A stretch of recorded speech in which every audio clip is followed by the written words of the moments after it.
ये एक real salary slip है of a central government employ.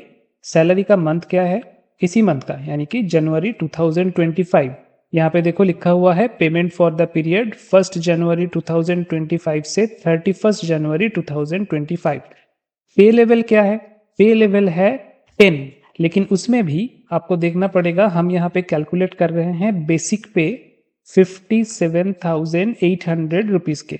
अगर आप पे मैट्रिक्स में जाओगे तो पे मैट्रिक्स में क्या है? लेवल 10 में फर्स्ट ईयर में 56,100। जिस एम्प्लॉय का हमने सैलरी शीट लिया है उनका 1 ईयर या फिर एटलीस्ट 6 मंथ कंप्लीट हो गया है, तो नेक्स्ट लेवल पे एक इंक्रीमेंट लगने के बाद उनका बेसिक हुआ है 57,800 रुपीज़। अब हम फोकस करेंगे कि कैसे पर्टिकुलर सैलरी शीट तैयार होता है और उसमें क्या क्या चीज़ पहले ऐड करने के बाद में डिडक्ट किया जाता है। सबसे पहले बेसिक पे है 57,800। उसके बाद डीए आप देखिए, डियरनेस अलाउंस अभी कितना चल रहा है? अभी चल रहा है 53%। सो 57,800 का 53% कितना होगा? 0.53 से अगर आप मल्टीप्लाई करोगे तो आएगा 30,634। तो उतना ही एग्जैक्ट अमाउंट यहाँ पे दिया हुआ है डीए में। एचआरए बहुत लोग ले सकते हैं, बहुत लोग जो गवर्नमेंट कॉलोनी में या फिर सीपीडब्ल्यूडी क्वार्टर में नहीं रहते हैं वो एचआरए अवेल करते हैं। यहाँ पे एचआरए है 11,560 रुपए। 11,560 रुपए को अगर आप डिवाइड करोगे 57,800 से, फिर मल्टीप्लाई करोगे 100 से, तो ये कितना आएगा? ये आएगा 20। दैट मीन्स जिस सिटी में ये गवर्नमेंट एम्प्लॉय रहते हैं that is Y category city. 3 category city होता है, एक्स, वाई एंड जेड। अगर आपका पोस्टिंग एक्स में होगा तो 30% आपको एचआरए मिलेगा, बेसिक का 30%। वाई में होगा तो 20% एचआरए मिलेगा, अगर जेड में होगा तो आपको 10% एचआरए मिलेगा। देन नेक्स्ट क्या है? TPT allow. यहाँ पे देखिए, अलाउ मतलब अलाउंस। ये ट्रांसपोर्ट अलाउंस आप कैसे कैलकुलेट करोगे? उसके लिए हम एक टेबल बनाते हैं। सपोज आपका यूपीएससी या फिर एसएससी सीजीएल में जिस पोस्ट में जॉब लगता है उसका पे लेवल के लिए हम एक कॉलम बनाते हैं। लेवल 9 एंड अबव, लेवल 9, 10 या फिर उससे ज़्यादा। देन नेक्स्ट 3 to 8 पे लेवल। देन नेक्स्ट है 1 एंड 2 पे लेवल। खास करके एसएससी सीजीएल इस पोर्शन में आएगा जहां पे आपका लेवल 6, लेवल 7, लेवल 8 सब मौजूद है। और अगर यूपीएससी के थ्रू जॉब लगता है तो आप लेवल 10 में एंट्री करोगे, that comes under this particular case. अब सेकेंड किस चीज का कॉलम बनाएंगे हम? Employee posted in A category city. आपका पोस्टिंग जहां पे होगा, employee posted in A category city.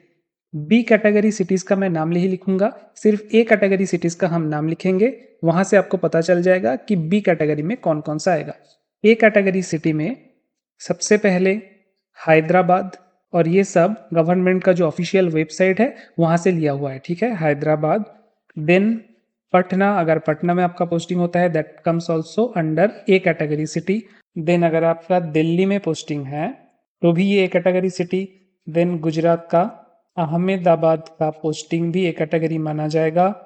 सूरत में अगर आपका पोस्टिंग है वो भी ए कैटेगरी माना जाएगा। देन बेंगलुरु तो है ही, बेंगलुरु के साथ साथ कोची में जो पोस्टिंग है that is also A category. Kochi के साथ कोझिकोड का जो पोस्टिंग है वो भी ए कैटेगरी सिटी। साथ में इंदौर, इंदौर भी ए कैटेगरी सिटी के अंदर आएगा। उसके साथ ग्रेटर मुंबई, यहाँ पे आप ध्यान रखना आपका ऑफिस ग्रेटर मुंबई के पोर्शन में आना चाहिए, या फिर महाराष्ट्र में दूसरा जगह नागपुर में आना चाहिए, या फिर पुणे में अगर आता है। राजस्थान में आपका पोस्टिंग है तो राजस्थान के Jaipur city will be better क्योंकि ये ए कैटेगरी सिटी है। देन तमिलनाडु के अंदर पर्टिकुलरली चेन्नई को और कोयम्बटूर को, इन दोनों को रखा गया है ए कैटेगरी सिटी के अंदर।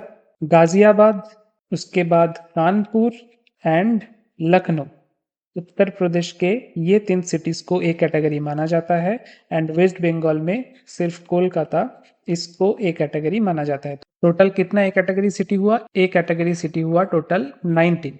ये 19 ए कैटेगरी सिटी में जिनका भी पोस्टिंग होगा उनका टीपीटी है। हम टीपीटी अलाउंस के बारे में बात कर रहे हैं। कितना होगा TPT allowance? Level 9 and above 7,200 रुपए एंड डीए, साथ में डीए भी जुड़ता है टीपीटी में।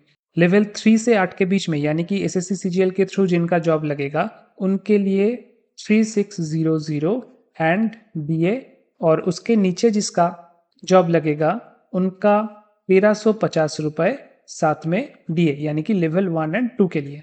और बाकी जितने भी सिटीज है, 19 सिटी को छोड़ के बाकी जितने भी सिटीज है उनको क्या माना जाएगा, उनको बी कैटेगरी सिटी माना जाएगा। और वहां पे अलाउंस कितना होगा, जितना भी मैंने यहाँ पे अलाउंस लिखा है उसको बस हाफ कर दीजिएगा। फॉर एग्जाम्पल यहाँ पे 7,200 रुपए है लेवल 9 एंड अबव के लिए, लेकिन अगर वो 19 सिटी के बाहर अप्लाई होता है तो वो हो जाएगा 3,600 रुपए। जहाँ पे 3,600 रुपए है उनका पोस्टिंग अगर ये 19 सिटी छोड़ के बाहर कहीं पे हो तो उनका हो जाएगा 1,800 रुपए एंड साथ में ऑब्वियसली डीए। और जिनका 1,350 था उनका सिटी बी कैटेगरी होने से वो हो जाएगा 900 रुपए एंड डीए। ऐसे डिसाइड होता है कि आपका टीपीटी अलाउंस कितना होगा। यहाँ पे टीपीटी अलाउंस अगर आप देखो इस सैलरी स्लिप में यहाँ पे दिया गया है 11,016 रुपए। सो 7,200 को अगर आप 1.53 से मल्टीप्लाई करोगे तो आपका आएगा 11,016 रुपए। मतलब this employee is posted in some A category city, कोई ए कैटेगरी सिटी में ये पोस्टेड है। उसके बाद आप देखिए टोटल एम्यूलमेंट कितना होता है, मतलब जिसको हम बोलते हैं ग्रॉस पे हुआ है 1,11,010 रुपए। अब हम देखते हैं ये जो ग्रॉस पे है उससे क्या क्या आपको माइनस करके डिडक्ट करके फिर आपके हाथ में सैलरी दिया जाएगा।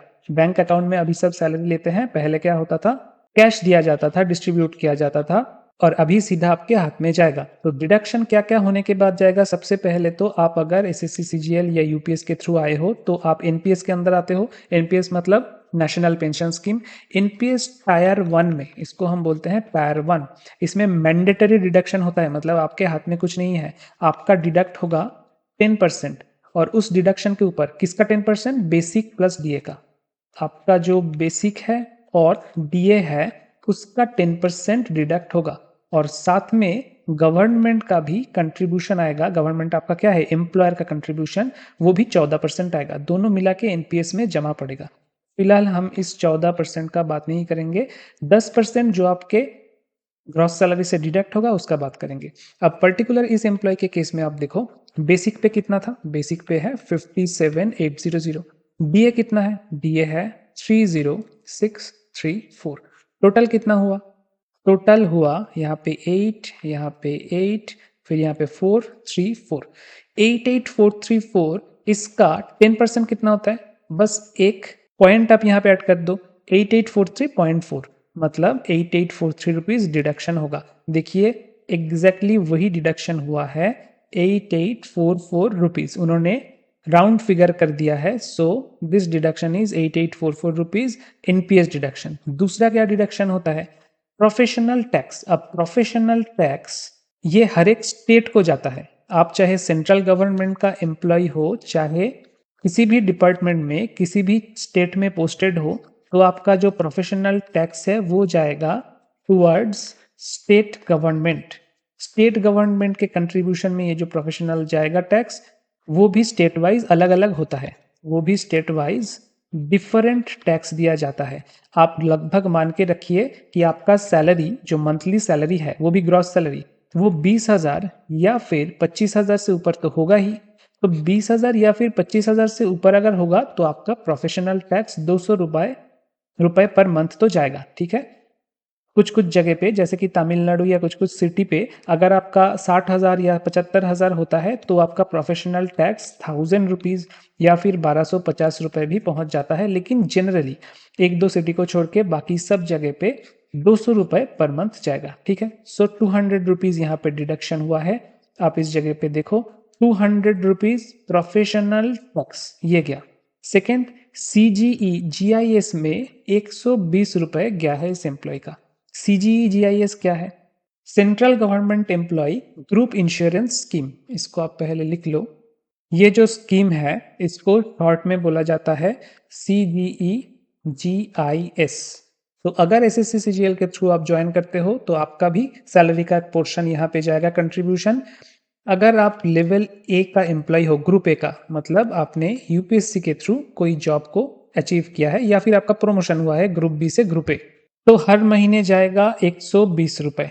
अगर आपका एसएससी सीजीएल के थ्रू या फिर एसएससी सिलेक्शन पोस्ट के थ्रू ग्रुप बी में रिक्रूटमेंट हुआ है तो 60 रुपए पर मंथ जाएगा। और अगर आपका एसएससी सीजीएल या फिर एसएससी सीएचएसएल का थ्रू ग्रुप सी में एम्प्लॉयमेंट हुआ है तो आपका 30 रुपीज जाएगा पर मंथ।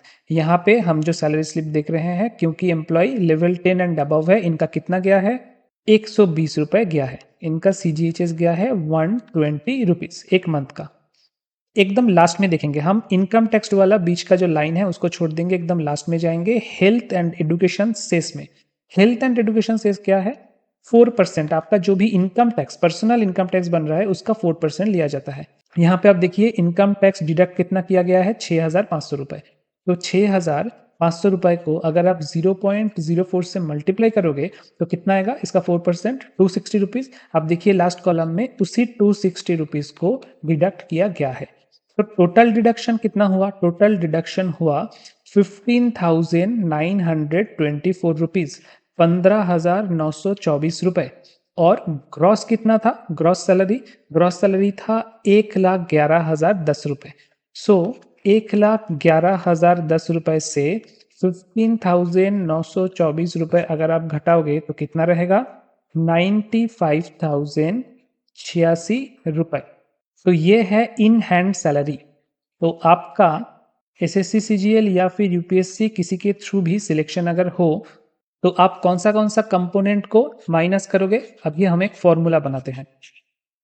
सपोज आपका सैलरी है एक्स, ये क्या है, एक्स है बेसिक पे, जिस बेसिक पे में आप ज्वाइन करोगे उस बेसिक पे के साथ अगर आप एसएससी सीजीएल के थ्रू लेवल 6 में ज्वाइन करते हो तो उसका बेसिक पे है 35,400। अगर लेवल 7 में ज्वाइन करते हो तो उसका बेसिक पे है 44,900। अगर लेवल 10 में आप ज्वाइन करते हो यूपीएससी के थ्रू देन उसका बेसिक पे है 56,100। ठीक है, तो कोई भी बेसिक पे यहाँ पे पुट कीजिएगा। उसके बाद आपका डीए एक्स इंटू डीए जितना परसेंट चल रहा है, मान लीजिए कि आपका डीए जब आप ज्वाइन करोगे तब 60% हो गया, या तो आपको मल्टीप्लाई क्या करना होगा, 60/100 मल्टीप्लाई करना होगा। सो इसको हम ऐसे लिखेंगे, डीए बाई 100। हम एक जनरल फॉर्मूला बना रहे हैं, so X plus X into DA by 100। अब इस लाइन को अगर आप ध्यान से देखोगे तो ये क्या होगा, x into 1 point DA. 1 point DA का मतलब क्या है, आप अगर x के साथ x का 60% जुड़ते हो यानी कि x इंटू 60/100 करते हो, वो एक्चुअली क्या है, वो एक्चुअली 1.60 से x का मल्टीप्लाई करने पे जो रिजल्ट आएगा वही है। सो 1 पॉइंट डीए, इस चीज को आप ध्यान में रखना। तो पहला लाइन हो गया, प्लस इसके बाद हम क्या जुड़ेंगे, इसके बाद हम जाएंगे एचआरए पे। एचआरए मैंने कहा था कि x अगर आपका बेसिक पे है देन आप देखोगे या तो आपका 30% डी या फिर आपका 20% अगर आप वाई कैटेगरी सिटी में पोस्टेड हो, या फिर आपका 10% अगर आप जेड कैटेगरी सिटी में पोस्टेड हो। तो ये हो गया एचआरए कैलकुलेशन। उसके बाद प्लस करके अब डिपेंड करेगा टीपीटी अलाउंस, ट्रांसपोर्ट अलाउंस। ये जो मैंने पूरा A category city B category city दिखाया था उस हिसाब से या तो आपका डीए बनेगा 3600 रुपए, सॉरी टीपीटी बनेगा 3600 रुपए, या फिर 7,200 रुपए, या फिर 1,800 रुपए। साथ में इसका डीए कैलकुलेशन होगा। तो आप यहाँ पे भी कौन सा फॉर्मूला अप्लाई करोगे, 7,200 या फिर 3600 या फिर 1,800 इंटू 1 पॉइंट डीए। ये 1 पॉइंट डीए मेरे ख्याल से आपको अभी तक समझ आ गया होगा। मतलब अभी अगर 56% डीए चलता तो आप 1.56 से मल्टीप्लाई करते। ठीक है, 1 पॉइंट डीए का मतलब वही है। और ये सब कंपोनेंट हो गया। अब डिडक्शन की बारी। आप डिडक्शन कैसे करोगे, ये आपका ग्रॉस सैलरी हो गया। ठीक है, अब डिडक्शन करेंगे हम।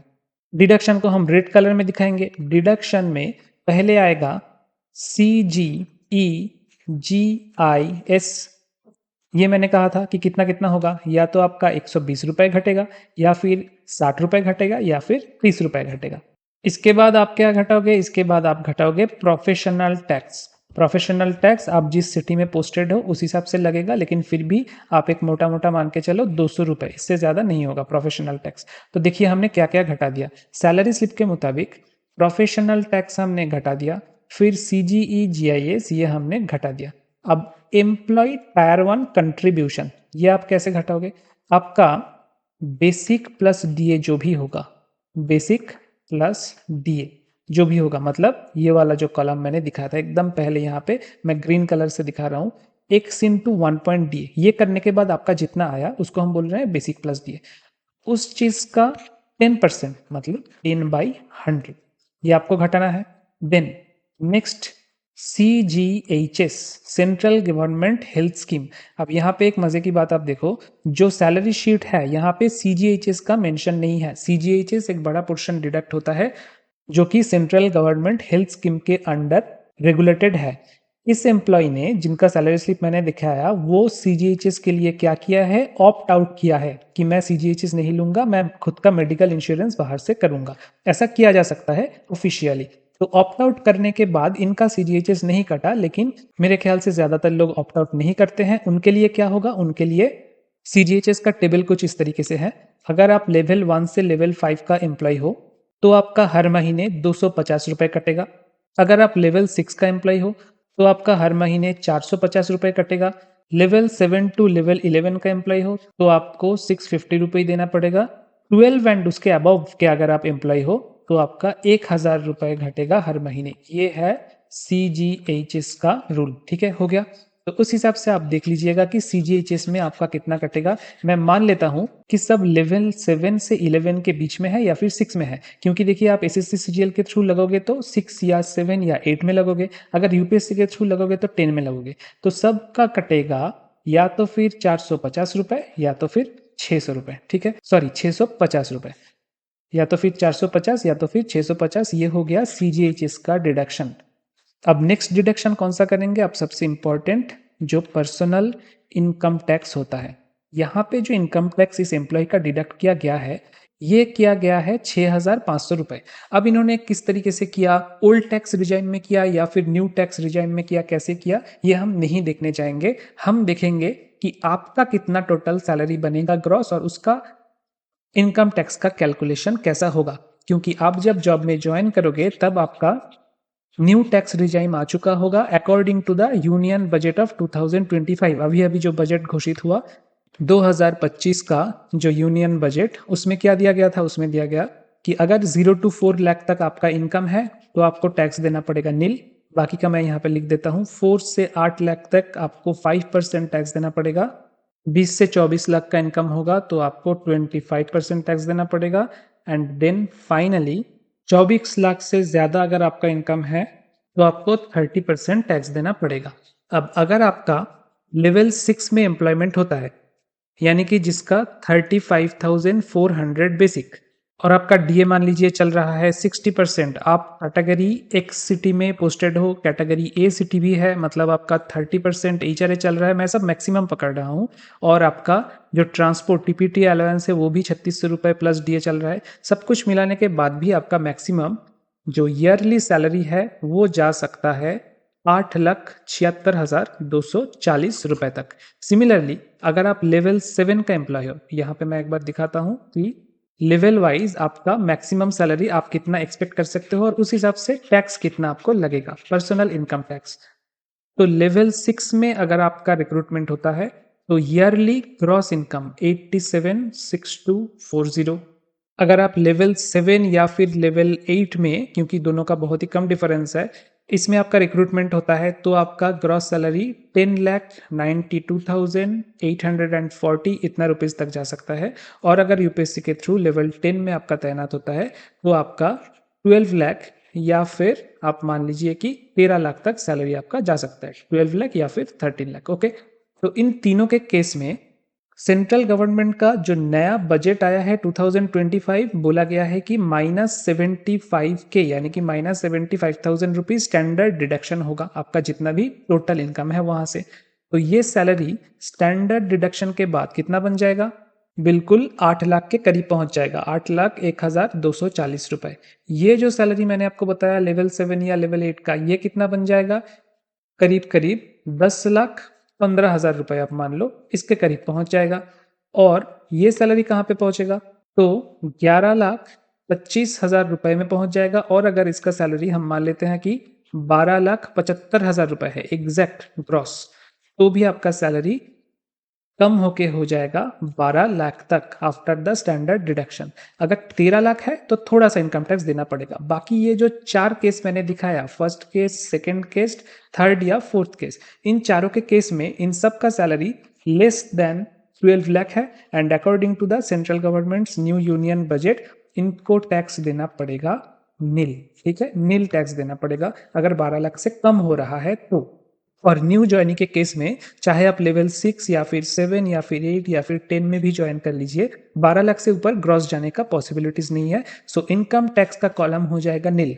अब आप पर्सनल इनकम टैक्स, इस जगह को आप देखिए ध्यान से, ये जो चौथा कॉलम था मैं ग्रीन कलर से दिखा रहा हूं, इनकम टैक्स 6500, ये 6500 के कॉलम में आपका क्या आ जाएगा, नील आ जाएगा।